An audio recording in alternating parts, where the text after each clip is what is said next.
સુરતના ડુમસ વિસ્તારમાં 6 જેટલા શિયાળ જોવા મળતા કુતૂહલ સર્જાયું હતું। મિત્રો સાથે ફરતી વેળાએ એક યુવકે શિયાળ રોડ ઉપર ફરતા જોયા અને મોબાઈલમાં વિડીયો કંડાર્યો હતો। સુરત શહેરના પ્રસિદ્ધ ડુમસ વિસ્તારમાં મંગળવારના સાંજે એક અદ્ભુત દ્રશ્ય જોવા મળ્યું, જ્યારે સ્થાનિક યુવકે રસ્તા પર 6 શિયાળોનો સમૂહ ફરતો જોયો। યુવક પોતાના મિત્રો સાથે ફરવા નીકળ્યો હતો ત્યારે તેણે આ દ્રશ્ય નજરે જોયું અને તરત જ તેના મોબાઈલ ફોનમાં તેનો વિડીયો કંડાર્યો।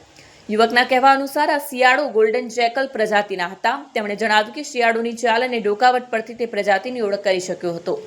આ શિયાળોની ટોળકી રસ્તા ઉપરથી પસાર થઈ ઝાડીઓ તરફ જતી નજરે પડી હતી। આ ઘટના વચ્ચે સ્થાનિકોમાં થોડીક કૌતૂહલભરી ચકચાર મચી હતી। સ્થાનિક વન વિભાગે પણ આ અંગે જાણ કરવામાં આવી છે। સંભવિત છે કે આ શિયાળો નજીકના કોઈ જંગલ વિસ્તારમાંથી ખોરાકની શોધમાં આવી પહોંચ્યા હોય। સૂત્રોના જણાવ્યું છે કે શહેર નજીક જંગલ વિસ્તારોમાં ગોલ્ડન જેકલની હાજરી સામાન્ય બાબત છે અને તેઓ સામાન્ય રીતે મનુષ્ય માટે હાનિકારક નથી। તેમ છતાં જનતાને સલાહ આપવામાં આવી છે કે તેઓ વન્યજીવ જોવા મળે દૂરથી અવલોકન કરે અને તરત જ વન વિભાગને જાણ કરે। કેમેરામેન હકીમ શેખ સાથે વસીમ હાસમીનો રિપોર્ટ, આઝાદ ન્યૂઝ, સુરત।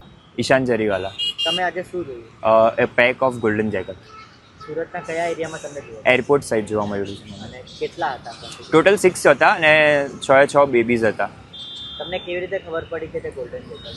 મને એ લોકોની વોકિંગ પેટર્ન ને એ લોકોને ટેલથી ખબર પડી કે આ ગોલ્ડન જેકલનો પેક છે। તમે આ પહેલા ક્યારે જોયા? હા, મારા ફાધર વાઇલ્ડલાઇફ ફોટોગ્રાફર છે, સો એમની જોડે મેં રેગ્યુલર બેઝિસ પર જાઉં છું ફોટોગ્રાફી માટે। સો મને ત્યાંથી આઈડેન્ટિફાઈ થયું કે આ ગોલ્ડન જેકલ છે અને મેં પહેલાં જોયા છે। તમારા મતે અત્યારે ક્યાં હશે? જો કંઈ કહેવાય નહીં, કેમ કે એ લોકોનું હેબિટેટ બહુ ડિફરન્ટ છે આપણા હેબિટેટ કરતાં। સો એ ક્યાં હોઈ શકે, બહુ મોટો એરિયા છે એનો, તો ખબર નહીં એ ક્યાં હોઈ શકે, એટલે પ્રોપર જગ્યા નહીં આઈડેન્ટિફાય થાય।